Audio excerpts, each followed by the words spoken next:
This program is brought to you by thepodcastfactory.com. Having a list gives you some control over and above what the normal day-to-day is. And if you have a relationship with the list and not just a list, then you have influence. And that is very powerful.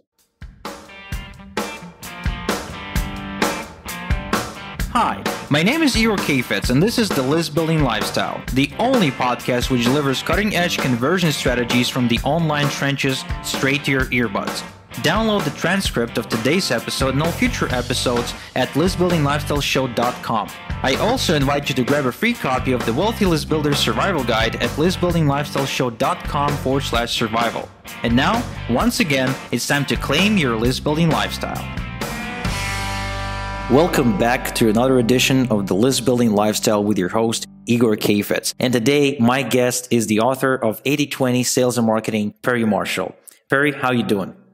I'm doing great. It's great to be on List Building Lifestyle. I love the name of your show because I don't know how many people have a lifestyle because they have a list, but it's a lot. A list is a really important thing. So, you're in the zone of the important stuff here.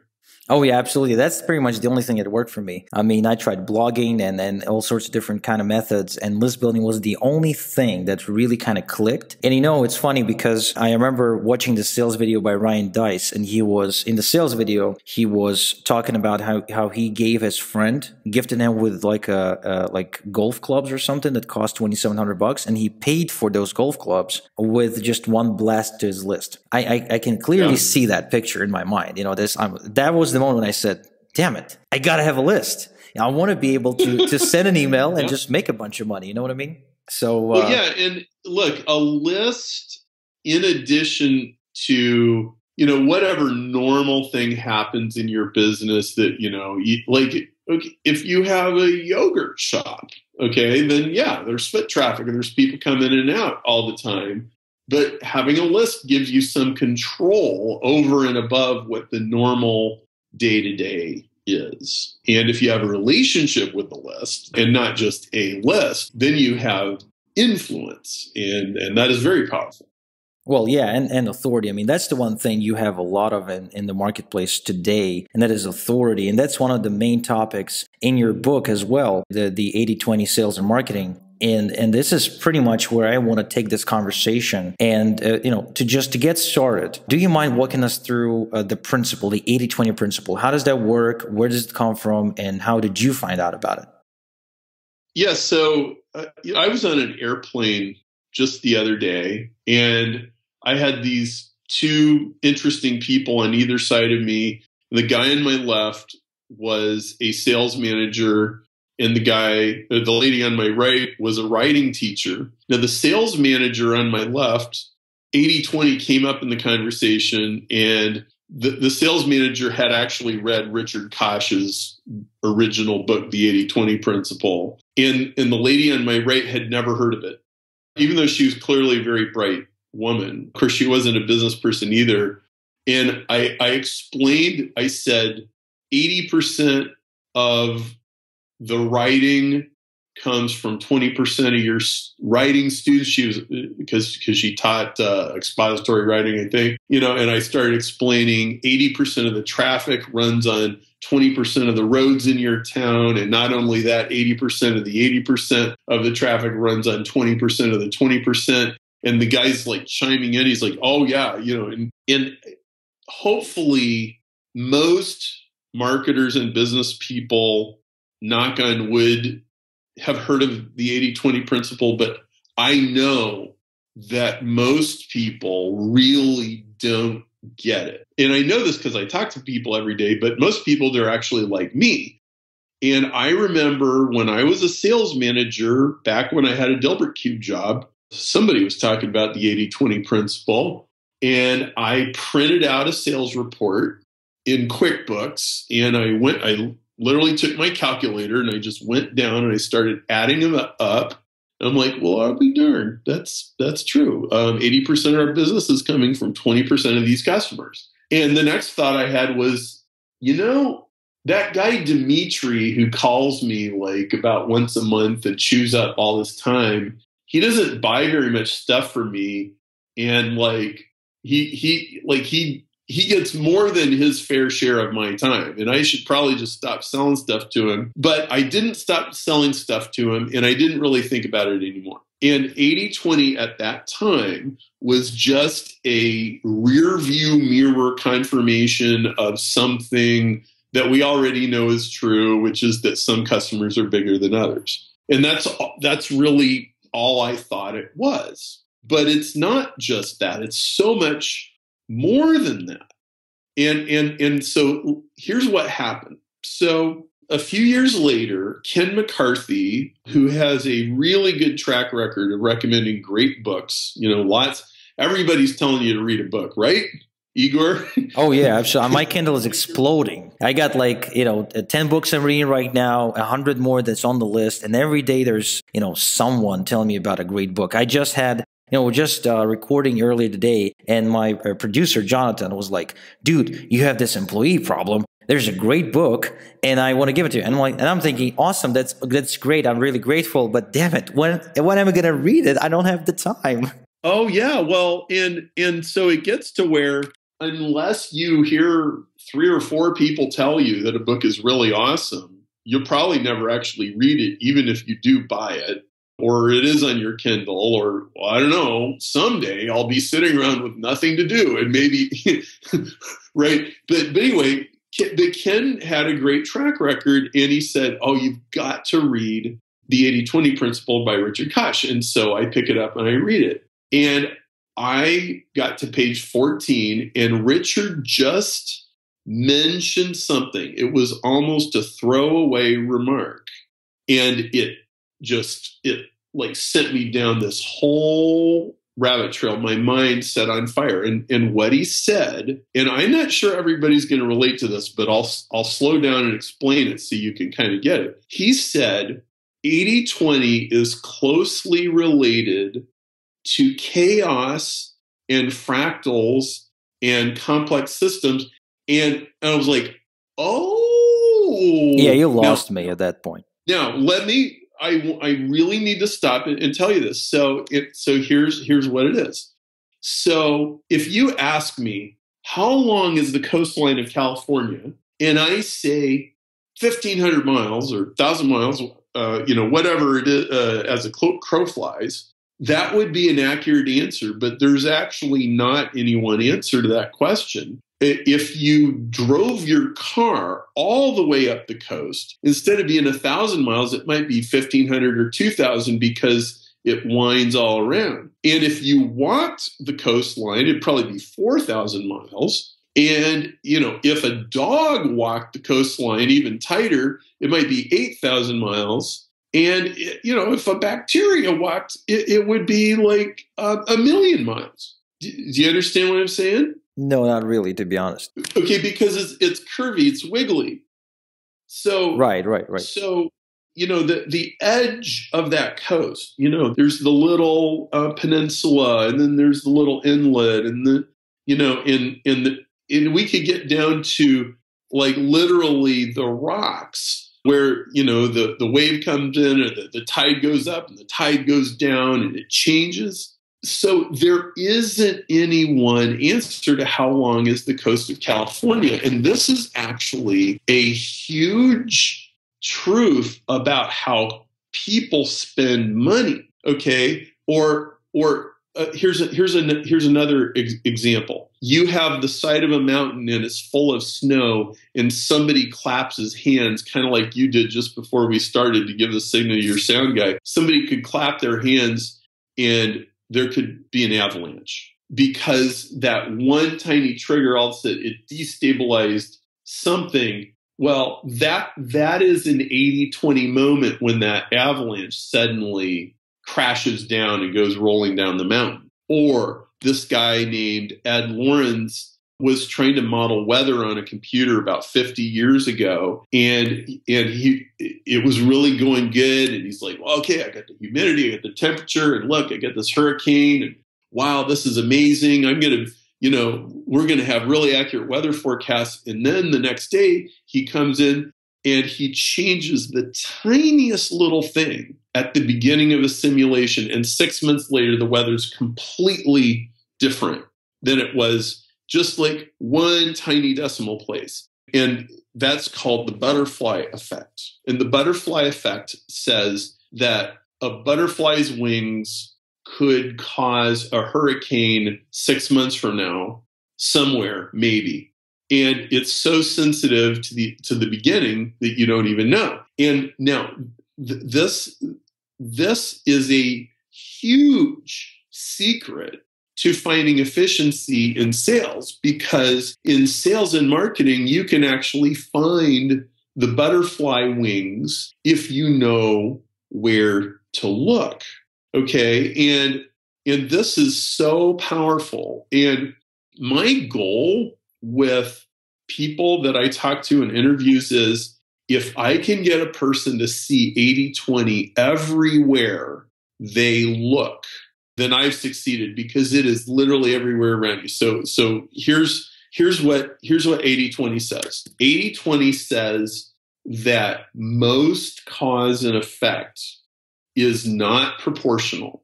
So customers are not equal. Customer service complaints are not equal. Product defects are not equal. Days of the week are not equal.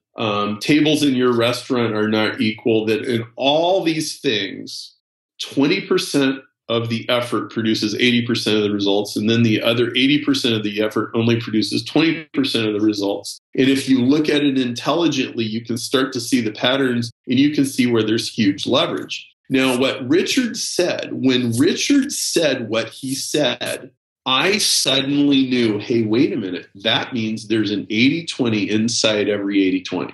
So if you look at the tree in your front yard, it's got a branching pattern, but then I can zoom in and I can look at a branch, and I can zoom in and look at twigs, and I can zoom in and look at leaves, I could zoom in and look at the veins on the leaves, I could zoom in and look at the veins in the leaves, and it's branching.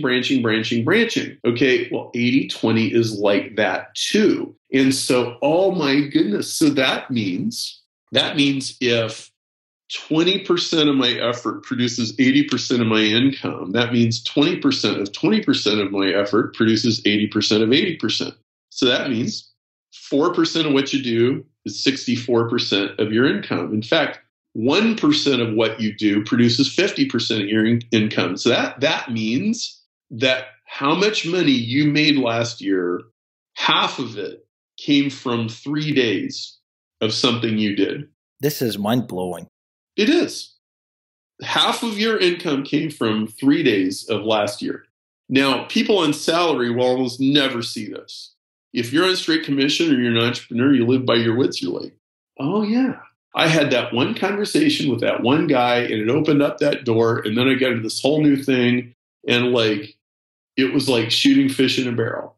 And then I had this other project, I spent 4 months on it, we got nowhere. It's funny. It's like exactly what happened last year for me. We're doing okay. Then something happened. We're stuck. One tweak, bam, we're doubled. Then 4 months, nothing happens. Then again, one tweak, bam, we double again. So it is incredible. You're absolutely correct. And that's that avalanche effect, right? No, like most mountains, like, hey, make the snow go down the mountain. I mean, you could walk it, you could get a shovel, you could walk all over the place, you would accomplish nothing, right? But if you go to the right mountain that's sitting in just the right set of conditions, you just throw a little stick of dynamite and like the whole thing comes down. And that's what you're trying to do in sales. So I want to tell you a fun story. So one of my colleagues, John Paul Mendoza, he dropped out of high school when he was 17 in Denver, and he hitchhiked to Las Vegas, and he became a professional gambler. And by the way, his mother was lighting candles for him like every morning at mass. I mean, can you imagine your kid doing this? Well, I hope Erica doesn't do it when she grows up. I mean, I hope that she markets, or at least she goes, and saves lives or something. Living on the edge, right? So he'd read all these gambling books and he was fascinated with it. So off he goes. All right. So after a few months of this, he's like, man, this is harder than I thought. And he meets this guy in a gambling bookstore with all these gambling books, and they strike up a conversation. And turns out this guy is a professional gambler. He's lived there for years. He's got all these other kind of shady businesses on the side. This sounds like a really great adventure for John. And so it's like, hey, could you teach me how to do this? And he's like, well, for a percentage of your winnings, yeah, I could do that. So they shake on it. And then he goes, jump in the Jeep, John. We're going for a ride. Okay. So they jump in the Jeep. They're going down the road. John says, okay, how do I win more poker games? And the guy goes, you have to find marks. Marks are people who are going to lose. Like, you don't go out and find other professional gamblers. You find like some guy who just got here from Wichita, Kansas with his grandmother's inheritance money. And, you play poker with him. And he goes, well, how do I find marks? And he goes, here, I'll show you.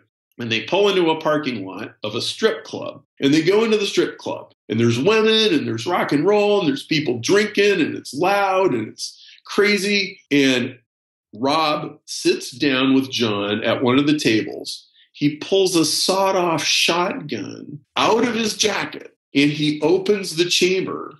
And then he closes it real fast under the table. He goes, ch-ch. It's called racking the shotgun. And he makes this noise, and all these kind of biker dudes turn around like, hey, what's that? And meanwhile, everybody else is drinking and women and everything. The club owner comes, and he says, hey, what's going on over here? And Rob goes, everything's just fine, just teaching the lad a lesson. Don't worry about us. And then he says to John, did you see those dudes who turned around when they heard that noise in the middle of this noisy club? And he goes, yeah. And he goes, don't play poker with them because they're not marks. You play with everybody else.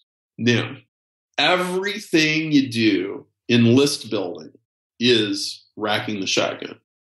So somebody sent an email. Some people opened it, some people didn't. Rack the shotgun. There was a Google ad. Some people searched and some people didn't. Rack the shotgun. Some people clicked on the ad, some people didn't. Rack the shotgun. Some people filled in the form on the website, some people didn't. Rack the shotgun. Some people got on the webinar and some people didn't. Rack the shotgun. Some people bought the thing, some people didn't. Rack the shotgun. Some people took the upsell also, others didn't. Rack the shotgun. On and on it goes, okay? Everything is racking the shotgun, and there's shotguns getting racked all the time, everywhere. You go throw a stick of dynamite on the side of a mountain and cause an avalanche. That's a rack the shotgun, okay? Everything is racking the shotgun. And the question is, are you paying attention? Now, here's the other thing. People think that list building and selling and marketing are a convincing people process, and they're not. Selling, marketing, and list building is an elimination process. It's a disqualification process. Who should not be on this list? Who should I not sell to? Who does not qualify? That's what you start with, because 80-20 says 80% of the people that you're looking at are probably worthless for whatever you're trying to do. And 80% of those people are only marginal. And that leaves you with 4%. And probably the 4% you can really get somewhere with. And guess what? 20% of the 4% are the ones that you really want, which means, you look at some big group of people, like you're at a trade show and there's all these people walking around, probably only 1 to 5% are actually the people that you want. So if you understand this, first of all, it gives you permission not to spend the rest of your life being a pushy salesperson. You don't have to do this anymore. Your job is to rack the shotgun and see who looks around and who doesn't. Now, in the club example, John's job was to eliminate the non-marks so that the marks were left. Now, he could have had some other deal in mind, like maybe they want to go into the desert and shoot skeet or something. Well, in that case, you'd take the people who did turn their heads. You see what I'm saying? So sometimes you're eliminating, or sometimes you're choosing, but whatever it is, you're going to have group A, group B. And this goes on and on all the time, all the time. And if you see this for what it is, your life just becomes infinitely easier. Wow, this is such a different approach to the way most people preach list building and sales and marketing. They always talk about go for your ideal client, go for, just know your ideal client and go for that person, go where they hang out. And you're saying, no, you don't do that. You actually do the opposite. You just eliminate the people who don't fit the description. Is that right? Well, certainly, if you know exactly where the ideal people are, then great. But even when you get to where the ideal people are, it's almost certain that 80% of them are still not for you, right? And so if you go into every situation going, who do I eliminate? It completely changes your posture of everything you're doing. So let me give you a couple of examples. So I have a website, isfbforme.com. Is FB for me. And it stands for Is Facebook for Me. And everybody could go there right now and answer 10 questions. It'll take you 30 seconds, maybe 60. And you answer 10 questions and it'll tell you on a point scale of 1 to 10, how appropriate is Facebook for my business. In fact, in the 80-20 book, I explain, if it gives you a score of 10, then Facebook's your number one medium. If it gives you a 9, then Facebook's probably your number 2 medium. If it gives you a 3, it probably means it's like the 7th, and it's kind of like that. Well, why did we do this? Well, when our Facebook book, because I wrote a book with Tom Malash and Keith Kranz called Ultimate Guide to Facebook Advertising. And when that book first came out, Facebook was not nearly as hot as it is now for advertisers. In fact, it was kind of a dog. It was like, this is a really interesting little toy, and some people can make this work, but most people can't. And when the book came out, we didn't want a bunch of people writing 1-star reviews on Amazon going, man, these guys promised me the moon and this sucks. And so we made this quiz. And the job of the quiz was to eliminate everybody that wasn't a fit. And we said, if you don't score at least a 7, then Facebook is not a high priority for you. And if you don't score at least a 5, then don't even read this book. Well, it worked. We got really great reviews for the book. And I felt it was necessary. Look, Facebook is really great for 15% of all these people. Now, what's happened in the meanwhile is now Facebook is really hot and it's working great and it works for lots of people. But the quiz still applies. In fact, we just modified the quiz and we changed the criteria a little bit, and the quiz still tells you. But the whole idea of the quiz was to push most people away. Now, here's what happens when you push most people away. If you come up to somebody in person and you say, I probably can't help you and I can ask you 3 or 4 questions and find out for sure. Do you mind if I just, most people say, okay, fine, and they'll answer 3 or 4 questions. Well, if they see you doing that and you're pushing most people away, then the 1 time out of 3 or the 1 time out of 5 when you say, oh, we should definitely talk, everybody can see the credibility behind that. You have much more authority, much more power to attract the people who are a fit. And so you can see us do that. It is isfbforme.com. You can also see us do that with Google AdWords, isawforme.com. And the AdWords one, it actually ranks people on, is Google search ads for you? Is Google Display Network ads for you? And how competitive is AdWords in your industry and in your situation? Do you need to get a 9th degree black belt in AdWords, or would a yellow belt be good enough? And so I do this. Now, what I want people here's what Igor, I would really like your readers to do, as forward as it sounds. So I know there's tons of books out there, and I know everybody's got like 47 books on their Kindle that they didn't even read and all of that. I want you to read 80/20 Sales and Marketing. It's a fun book. It's easy to read. It will completely change the way you see the world. I never looked out the window the same after I understood 80/20. I never looked at a spreadsheet or a Google campaign or a mailing list. So this totally applies to mailing lists. I want you to read the book, because if you spend a couple hours of your life and you immerse yourself in this idea, it will get locked into your brain, and you will suddenly see 80/20s everywhere. You will see shotguns racking everywhere. Most people are blind. Most people are invisible. They can't see it. They don't hear it, but you do. And you see all of these shotguns racking all around you. You go, well, there's a buying signal. There's a buying signal. There's a buying signal. Now, when you get into lists, a list is a dynamic, throbbing, living thing. Okay, so first of all, for whatever your offer is, there's an 80/20, there's an 80/20 squared, there's an 80/20 cubed, there's a top 20%, there's a top 4%, there's a top 1%, there's a top 0.1%. That's the first thing. Secondly, if you change the criteria, that whole list changes. You have a list, and these people will gravitate towards offer A, but these other people will gravitate towards offer B.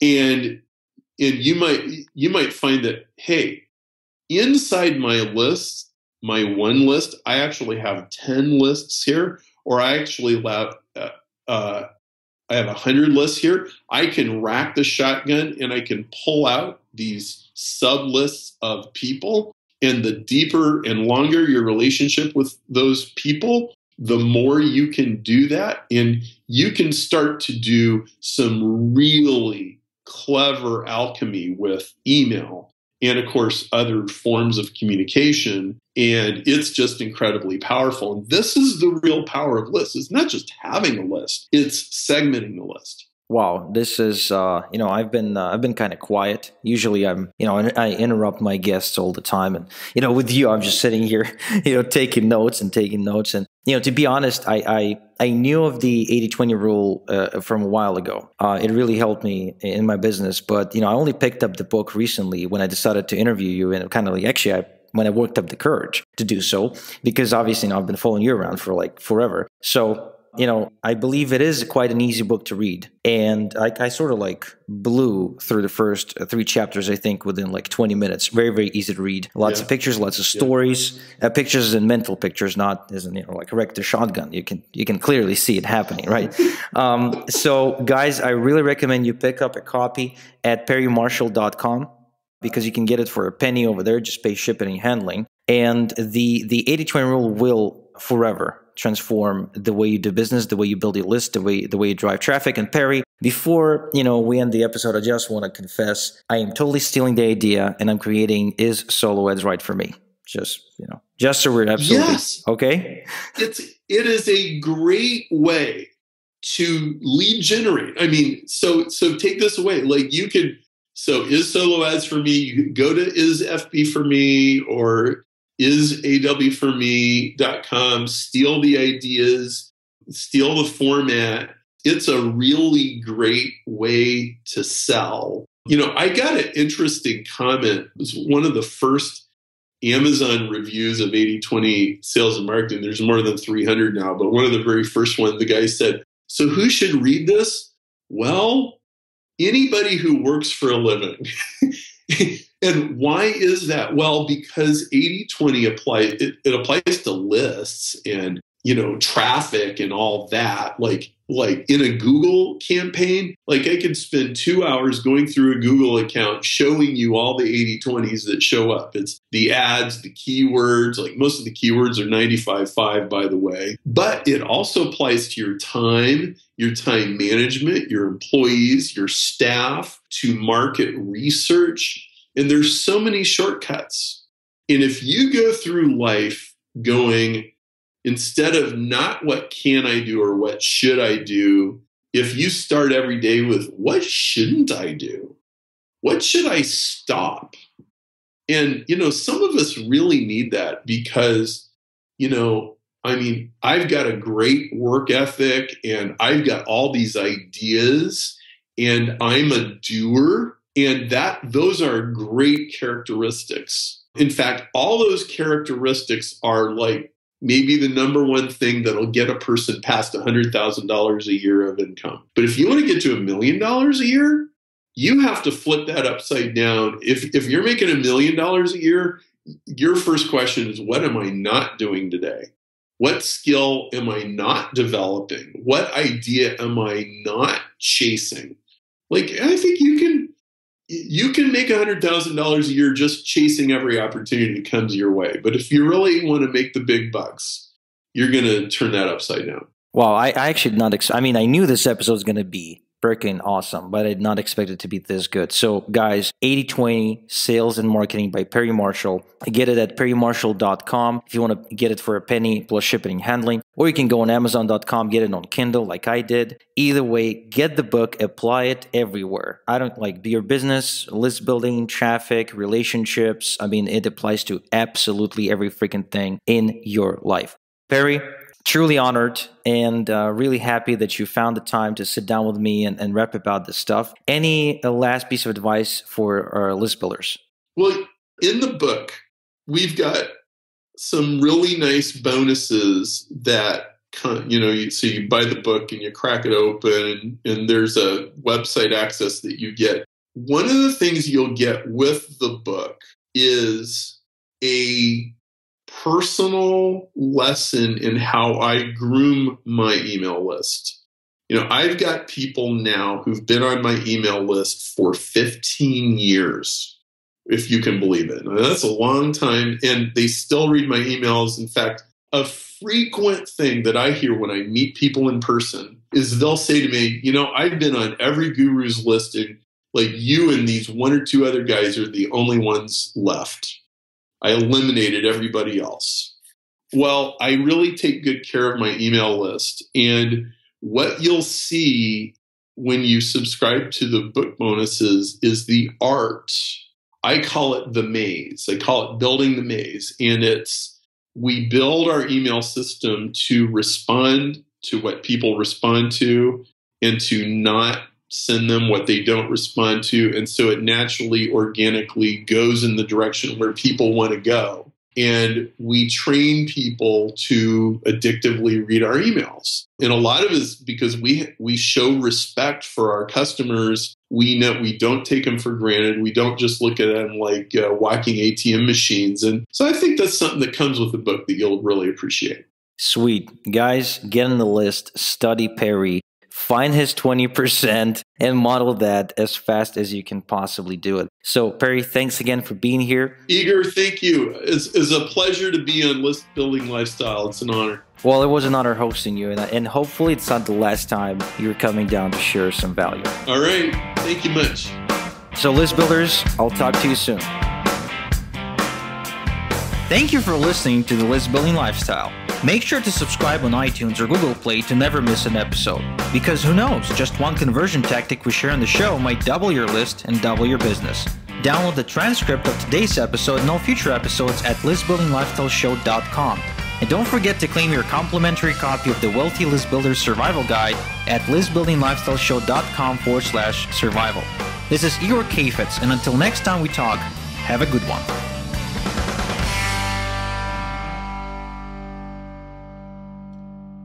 This is thepodcastfactory.com.